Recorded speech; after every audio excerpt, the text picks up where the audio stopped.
Be me, Veronica. My life, up until a few months ago, was basically perfect. I had a brand, a voice, and an audience that hung on my every word. My apartment was all white walls and minimalist furniture, the kind you see in magazines. My mornings started with a celery juice, a yoga session, and then planning content for my channel, The V Perspective. That was me. I talked about empowerment, social justice, and the structures that hold people back. Most of my content revolved around the concept of privilege, specifically the male kind. I made a video once, sitting on a plush velvet chair, with a perfectly crafted latte in my hand. The topic was the myth of men's struggles.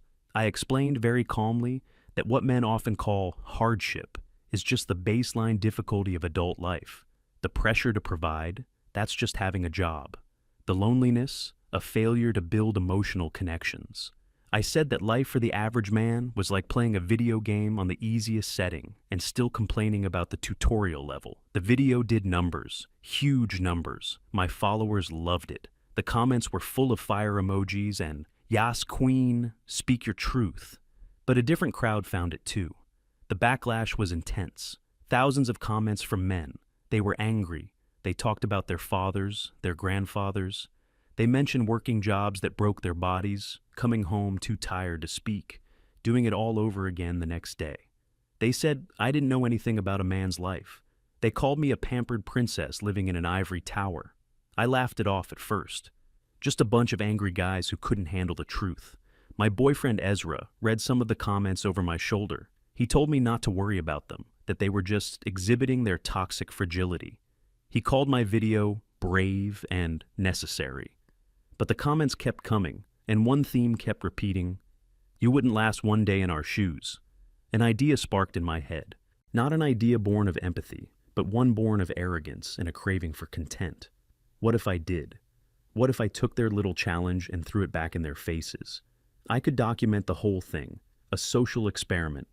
I'd take a man's job for a month and prove, once and for all, that they were exaggerating. The content would be pure gold. The ultimate dunk.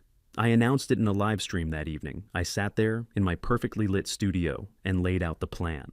Project Walk a Mile, I called it. I would get a job in manual labor for 30 days. No special treatment. I would live the life they claimed was so brutal. Ezra stood behind the camera, giving me a thumbs up. He thought it was the most brilliant idea I'd ever had. My comment section was a war zone, but my core audience was hyped. They were ready to see me dismantle the myth. Finding the job was easier than I thought. A massive logistics warehouse on the industrial outskirts of the city was hiring general laborers. The online application was simple. The interview was a 5-minute conversation with a tired-looking manager who didn't seem to care who I was, as long as I could lift 50 pounds. I lied and said I could. How hard could it be? The first day arrived. My alarm went off at a time I didn't even know existed. 4:30 a.m. It was pitch black outside. The world was silent.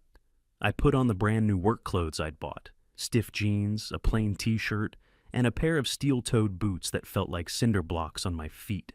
I even mounted a small GoPro to a chest harness, ready to capture everything. Ezra was still asleep. He'd told me the night before how proud he was, then rolled over and started snoring. The drive to the warehouse was surreal. Empty streets, then suddenly a flood of old cars and pickup trucks, all heading in the same direction. The warehouse itself was a monster, a gray windowless box humming under sickly yellow lights. Inside, it was a city of shelves, conveyor belts, and noise. The constant beeping of forklifts, the roar of machinery, the shouting of supervisors. The foreman, a man with a weathered face and a permanent scowl, gathered the new hires. He didn't give a welcome speech. He just pointed. You, and you, he said, his eyes scanning over us. His gaze rested on me for a fraction of a second, no change in expression. Zone C, unload the trucks. Raymond will show you. He didn't ask my name. I was just you. Raymond was a guy maybe a little older than me, tall, quiet, with hands that looked like they were carved from wood. He didn't introduce himself. The foreman had already done it. He just gave me a short nod and led the way to a massive loading bay where a semi-truck was parked. The back of the truck was a wall of brown boxes, floor to ceiling. "We stacked them on the pallets," Raymond said. It was the first time I'd heard him speak. His voice was flat. Then the forklift takes them. Don't mix the SKUs. He picked up a box with an ease that was deceptive. I watched him do it, then reach for one myself. The moment I grabbed it, I knew I had made a mistake. It wasn't just heavy, it was awkward. The weight was poorly distributed. The cardboard edges dug into my fingers. I managed to heave it off the truck bed and stumble over to the pallet. I almost dropped it, my first box. There were thousands more. Raymond was already on his fourth. He moved with a rhythm, a kind of mechanical grace, no wasted motion. I tried to copy him, but I was clumsy. I was slow. After 20 minutes, my arms were burning. My lower back was starting to ache. Sweat was dripping down my face, stinging my eyes. The GoPro on my chest felt heavy and stupid. The other guys on the crew worked around me. They didn't talk to me. They didn't look at me. It wasn't hostile. It was worse. It was complete indifference. I was just an obstacle, a slow-moving part of the machine. An hour in, it felt like a day had passed. My brand new boots were already rubbing my heels raw. My hands were red and sore. I tried to make conversation during a brief pause while we waited for a forklift. "So, been doing this long?" I asked Raymond. He took a long drink from a beat-up water bottle. "A while," he said, and that was it. The conversation was over. The first break came at 9 a.m. 15 minutes, I collapsed onto a wooden bench. I felt like I'd been run over. I watched the other guys. They didn't relax. They just stopped. They drank water, stared into space. Some scrolled on their phones with cracked screens. There was no chatter, no camaraderie like you see in movies, just a shared silent exhaustion. I felt a crushing sense of being an outsider. Back at my apartment, I was a personality, a voice.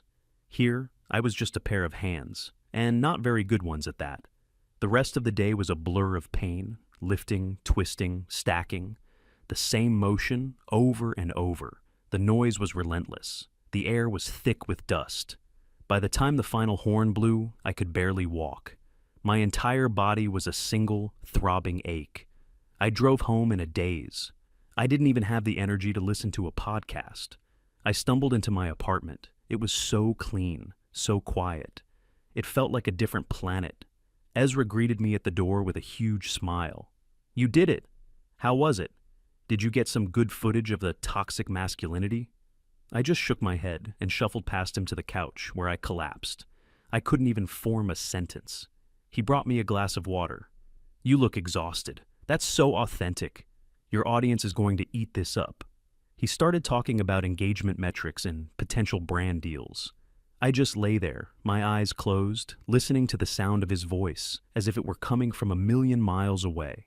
That night, I tried to edit the GoPro footage. I looked at myself on the screen. My face was shiny with sweat. My hair was a mess. My expression was one of pure misery. It wasn't the heroic, defiant content I had imagined. It was just pathetic.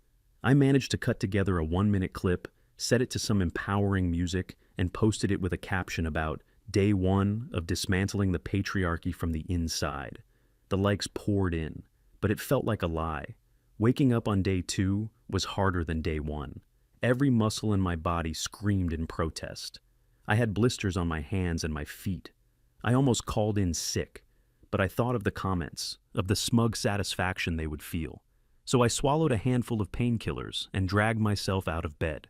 The first week was the worst week of my life. Each day was the same endless cycle of physical torment. The work wasn't complicated, but it was brutally demanding. It was a war of attrition against your own body. The social environment never changed. I was invisible. The men weren't being toxic. They weren't making crude jokes or harassing me. They were just working. They were too tired, too focused on getting through the day to pay me any mind. I realized my whole framework for understanding men was based on how they acted in social situations, in offices, on dates. I had no idea how they acted when they were just trying to survive a 10-hour shift of manual labor. There was no posturing, no ego, just a grim shared understanding that this sucked, and the only way out was to keep moving until the horn blew. My home life became a strange disconnect. I'd come home smelling of sweat and dust, every part of me aching, and Ezra would want to talk about his day. He'd complain about a passive-aggressive email from his boss, or how the barista put oat milk in his coffee instead of almond. I'd just stare at him, too tired to even feel angry. His problems seemed so small, so trivial, from a world I no longer felt a part of. He'd ask about my day, but he didn't really want to know. He wanted anecdotes. He wanted stories about me owning the misogynists. He didn't want to hear that my biggest struggle was trying not to cry when I dropped a heavy box on my foot. My online persona was also becoming a burden. My followers wanted updates. They wanted me to be a hero. So I'd force a smile for a selfie in my work gear, filter out the dark circles under my eyes, and write a caption about being strong and unbreakable. My influencer friends would text me, "OMG, you're so brave," one wrote. "Is there any good drama? Are the guys giving you a hard time?" They were disappointed when I told them no. They wanted a story about overcoming sexism. The reality, a story about crushing physical labor and soul-destroying monotony, wasn't as clickable. About 10 days in, I hit a wall. I was in the break room trying to force down a sandwich that tasted like cardboard. My hands were so stiff I could barely hold it. I saw my reflection in the dark screen of a vending machine. I looked haggard. I looked 10 years older. My eyes were dull. The confident, articulate woman who debated social theory on the internet was gone. In her place was this tired, broken creature. I started to feel a kind of low-level panic. I had 20 more days of this. I didn't think I could make it. That night, I tried to talk to Ezra, really talk. I told him I was struggling. I told him the pain was getting to me, but the invisibility was worse.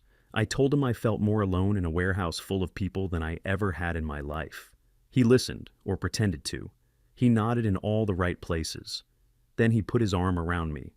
"This is the hero's journey, babe," he said.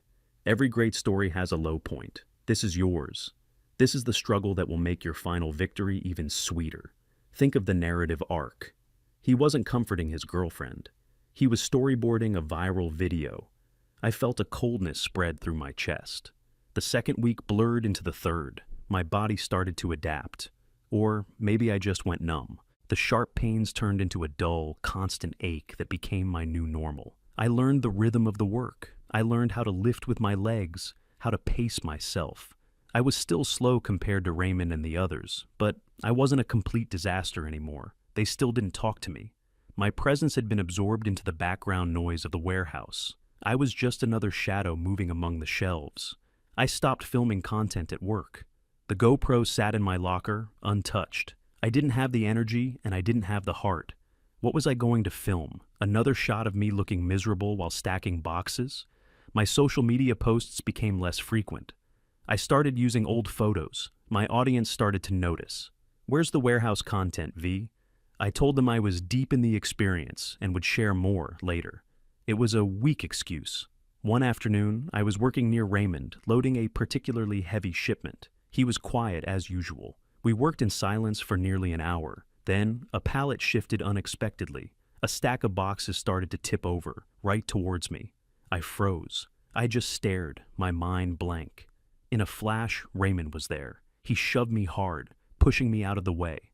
The boxes crashed down right where I had been standing, a heavy, sickening thud. I landed on the concrete floor, shaken but unhurt. He stood over me for a second, his chest heaving. "You okay?" he asked. I nodded, speechless. He didn't offer a hand. He just looked at the mess of boxes, then back at me. "Pay attention," he said, not unkindly. "This place doesn't forgive mistakes." Then he turned and started clearing the mess. The foreman came over, saw what happened. He looked at me, then at Raymond. He didn't yell. He just pointed at me. "Take 5, go get some water." I sat on the bench, my hands shaking. He had saved me from getting seriously hurt. He hadn't hesitated, and he didn't want a thank you. He didn't want a conversation. He just wanted me to not be a liability. It wasn't about being a hero. It was about being competent. It was about not getting in the way. That night, I felt lower than ever. My project, my grand statement, was a complete failure. I wasn't proving a point. I was just a burden, a clumsy amateur in a world of quiet professionals. I needed to connect with someone. I needed to feel like a person again. I decided to video call Ezra. I hadn't spoken to him properly in days. I hid in a quiet corner of the warehouse during my last break. My face was streaked with grime. He picked up after a few rings. His face was flushed and smiling. The camera was shaky. It was loud on his end. I could hear loud music, a crowd of people laughing. He was at a party. My heart sank. "V, hey!" he shouted over the noise. "Ezra, where are you?" I asked, my voice barely a whisper. "At a gallery opening. It's awesome. How's the proletariat life?" he joked. I tried to tell him what happened, about the falling boxes, about how scared I was. "I almost got really hurt today, Ezra," I said, my voice trembling. He wasn't listening. He was waving at someone off camera. "Whoa, that's wild, babe. Hey, listen, that's exactly the kind of drama the project needs. A little danger. The stakes are getting higher." I couldn't believe what I was hearing. "It's not drama, Ezra," I said, tears welling up in my eyes. "It was real. I could have broken my leg."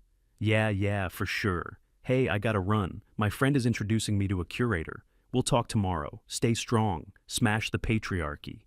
He blew a kiss at the camera and hung up. I just stared at the blank screen of my phone. The noise of the warehouse machinery hummed around me. In that moment, standing in a dirty corner, surrounded by strangers who didn't know my name, I had never felt so completely and utterly alone. The third week was a descent. The incident with the falling boxes changed something in me. The physical exhaustion was one thing, but the emotional hollowness was becoming unbearable. My life had split into two incompatible pieces. There was the me at the warehouse, a silent, clumsy worker, a ghost in steel-toed boots. And then there was the me online, the confident, witty influencer who was supposed to be winning some grand cultural battle. The gap between them was so wide, I felt like I was being torn apart.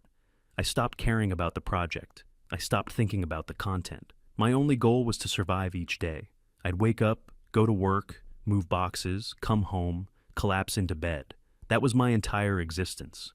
One day, it was raining. Not a gentle spring shower, but a cold, miserable, relentless downpour. The roof of the loading bay leaked in a few places, creating puddles on the concrete floor. The air was damp and heavy. Everyone's mood was darker than usual. The silence was heavier. We were unloading a shipment of something dense and heavy, metal parts of some kind, packed in flimsy cardboard boxes that were getting soft from the damp. I was carrying a box when the bottom gave out. Dozens of small, greasy metal components spilled all over the wet, dirty floor. It was the loudest sound in the world. Every head in the bay turned. The foreman walked over slowly. He didn't rush. He just stood over the mess, looking down. He didn't look at me. He just looked at the parts scattered in the grimy water. I was braced for him to yell, to fire me, but he didn't. His voice, when he finally spoke, was quiet and laced with a weariness so profound it chilled me to the bone.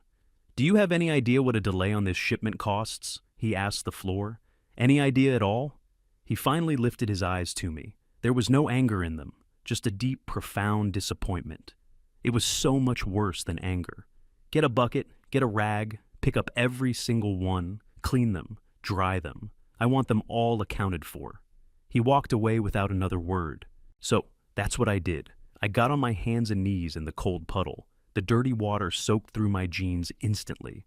I picked up the small, oily parts one by one. My fingers went numb from the cold. My back screamed. People worked around me. A forklift driver had to carefully navigate around my pathetic little disaster zone. No one said a word. No one laughed. No one offered to help.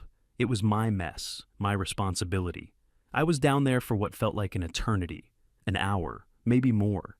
It was the single most humiliating experience of my life. Not because people were mocking me, but because I was so completely and utterly irrelevant to them. My struggle was a minor inconvenience, a logistical problem to be worked around. I finished, my body shivering, my hands raw. I showed the full, clean bucket to the foreman. He glanced inside, grunted, and waved me away. "Get back to work." The shift finally ended. I trudged out into the still pouring rain. I got to my car, but I couldn't bring myself to start it. I just sat there, soaked and shivering, staring at my reflection in the rearview mirror. I didn't recognize the person looking back at me. Her face was pale, her eyes were red and empty. The carefully constructed identity of Veronica, the V perspective, had been washed away in a puddle of dirty water on a warehouse floor. All that was left was this broken, exhausted shell. I put my head on the steering wheel and I just broke. Not quiet, graceful tears, It was ugly crying, the kind that racks your whole body, that you can't control. A tap on the window made me jump. It was Raymond. He was standing in the rain, holding a cheap clear poncho over his head. I quickly wiped my face, embarrassed. He didn't say anything. He just looked at me for a moment, then gestured with the bottle of water he was holding. I shook my head, but he tapped on the window again, more insistent this time. I rolled it down a crack. The sound of the rain rushed in. He just pushed the bottle through the opening. It wasn't a question. "You look like you need it," he said, his voice barely audible over the storm. I took the bottle. My hands were shaking. "How?" My voice cracked. I cleared my throat. "How do you do this? Every day?" He shrugged, the rain dripping off his poncho. "Got people who depend on me," he said simply. "Wife, a kid. Bills don't care if you're tired."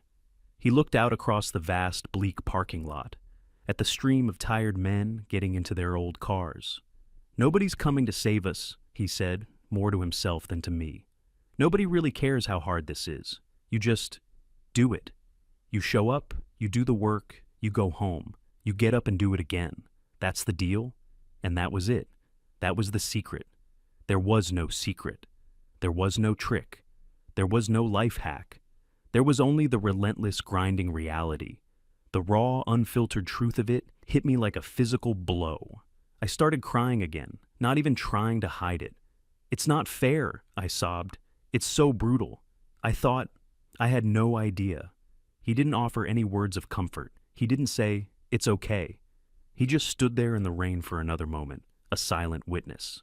Then he gave a small, almost imperceptible nod and walked away toward his own car. He'd heard me, that was all.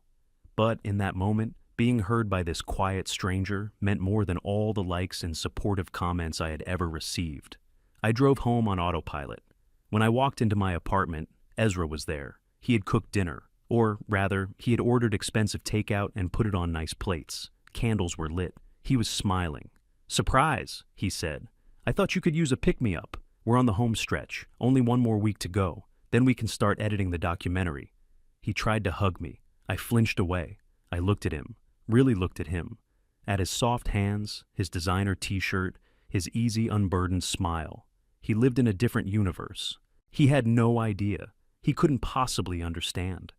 "I quit," I said. My voice was flat. His smile faltered. "Quit what? A diet? What are you talking about?" "The job, the project, everything. I'm done." He stared at me, confused. "You can't quit now. You're almost at the finish line. We haven't even gotten to the triumphant conclusion yet." "There is no triumphant conclusion, Ezra," I said. "This isn't a story. This is just a miserable existence that people are forced to endure. There's no victory. The prize for finishing a hard day is just getting to wake up and do another one." He started to get angry. "So what, you're just giving up? After all this? You're going to let those trolls win? You're going to throw away all this amazing content?" "It's not content, Ezra," I finally snapped, my voice rising. "It's my life, or it has been for the last 3 weeks. And it's awful, and you don't care. You've never once asked me if I'm okay. You've only asked if I got good footage." He scoffed. "Oh, come on. You're just being dramatic because you're tired. You're an influencer, Veronica. This is the job. We monetize our experiences. You knew what you were signing up for." And that was the moment I knew. He didn't see me. He saw a brand, a business partner, a character in a story he was producing. My pain was just a plot point to him. I didn't say another word. I walked into the bedroom, packed a small bag, and walked out. He was still sitting at the candlelit table, shouting about breach of contract and brand integrity. I didn't listen. I closed the door on my clean white apartment and didn't look back. I spent a few days at a cheap motel. I didn't call anyone. I didn't go online. I just slept. I ate simple food. I took long, hot showers and watched the dirt and grime of the warehouse wash down the drain.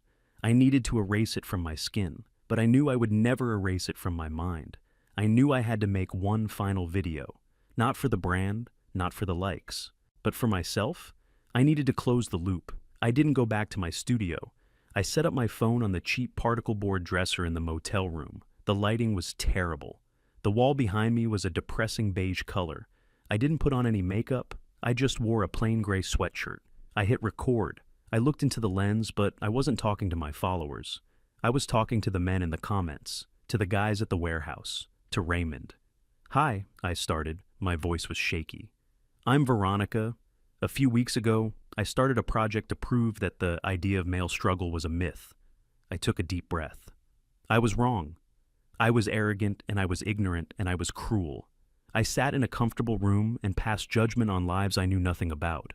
I lasted 3 weeks, and it broke me. Not just my body, but my spirit. The work is brutal, but it's the other stuff too. The invisibility, the feeling that you're just a disposable part in a machine. The knowledge that no one is coming to help you and that you're not even allowed to complain. Tears started to stream down my face. I didn't wipe them away. To every man who works a job like that, who gets up before the sun and comes home after dark, who sacrifices his body and his time for his family, or just to survive, I am so sorry. I see you. I finally see you. I ended the video. I uploaded it. I didn't write a clever title or add any tags. Then I deactivated all of my social media accounts. I don't know what the reaction was. I never looked. My life is different now. I left the city. I have a small apartment in a quiet town. I have a normal job, an office job, ironically. It's boring, but it's peaceful. I don't know what happened to Ezra. I don't care. Sometimes when I see a construction crew on the side of the road, or a delivery truck being unloaded, I stop. I watch the men work, the way they move, the quiet, grim determination on their faces. And I remember, I didn't walk a mile in their shoes. I only managed a few hundred yards, but it was far enough to change me forever.